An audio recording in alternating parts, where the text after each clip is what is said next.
ang problema. Tinitingalaman bilang mga kampyon sa pagsagwan, may pagkasalingkit naman sila pagdating sa resources na kailangan bilang atleta.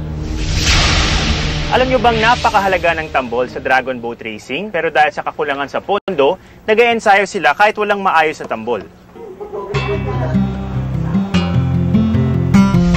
Pero kahit di natutustusan ng lahat ng mga pangangailangan, nananatiling positibo ang team, basta't sama-sama sa hirap at ginhawa.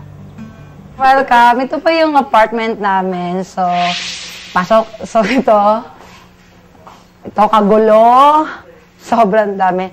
Ito, kung makikita nyo, may mga bigas po kami. Ito, like yan. Bigay po yan sa mga club team na sumusuporta sa amin. Kami mga dragon, ay pati yung bahay namin ay mukhang dragon na din. Kagulo. So, para din kami nag-weights. Pero, tent na barbell or dumbbell ang binubuhat namin. Teraban na lang. Parang rubber tube siya. Pag nag-work ka, like, kasi minsan, di ba, nung last time, bagyo, so umuulan. So, pag hindi kami pwede sa dagat, kasi sobrang maalon, masyado delikado pa. Para kita yung pangpalit sa namin sa exercise. So, kahit dito, pwede kami mag-row. So, nag-row kami dito. So, madami kasing mga exercise na pwedeng gawin. At minsan, ito, kumuha kami ng kalakal. Nagkakalakal kami. Mga pinagbibenta namin kasi, ito, minsan, binibenta na lang namin din eh, pag wala na talaga. Yan ang ginagawa, pambili ng tubig, pambili ng ulam. Pagkain, hindi pares tropa lang yan, hindi sa pamilya yan. Pag walang pambili ng ulam, mga tahong sa Manila Bay ang tanghalian. Wala talaga kaming allowance na kukuha. So, pag wala na talagang ulam, siyempre, mananaw kami. So, nagda-dive na lang yung mga lalaki. Tapos kami tagalinis, minsan kami tagaluto, mga babae. Okay lang din naman eh. I mean, protein din naman yan eh. O, pag ano naman, talaga mas masustansya pa nga ang tahong eh. Para may makain kami sa umaga. Sa gitna ng pagsubok, nakangiti pa rin ang ating mga kampyon.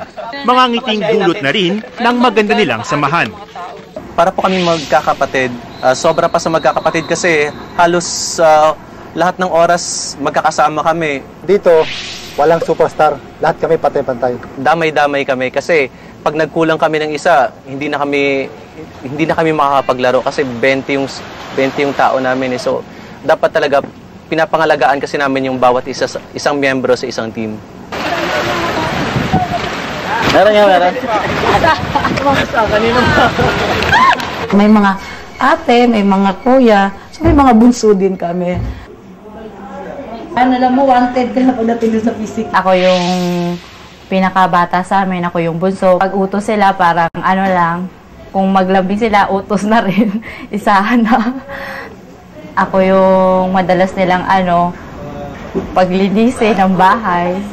Kung sa magkakapatid, hindi naman sila nag-ano na ikaw yung bunso. So, parang special, hindi. Parang pantay-pantay naman lahat. Hi! Awen!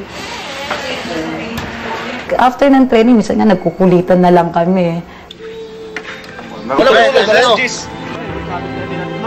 Magkakasabay-sabay kami kumain, sabay-sabay kami sa pag-ano ng mga problema, sa pagharap ng mga problema. May naratama ko, pero konti lang. Sabi din mapuyat eh. Itong champion ito, lalo na palapit na yung laban. Kung ano yung hirap na isa, hirap na lahat. Kung ano yung saya na isa, saya na lahat. No. Dapat na natin sila kasi. Galing ako probinsya, so namimiss ko din yung mga pamilya ko doon. So nung dumating ako, parang wala din pala ako hindi ako napalayo sa pamilya ko. Kasi pagdating ko, may buong pamilya at mas malaki pa.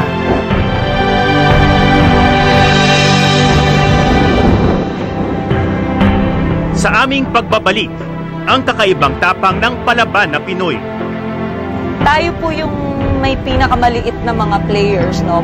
Sabi nga nila, junior team tayo dahil napakalalaki nila, especially though yung mga Europeans, Slovakians, Germans, they are huge people. As in, they are tall, very tall. Kasi,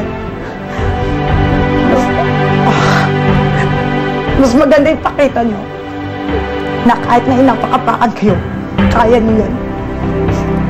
Ensayo lang. Ensayo lang po, ensayo lang.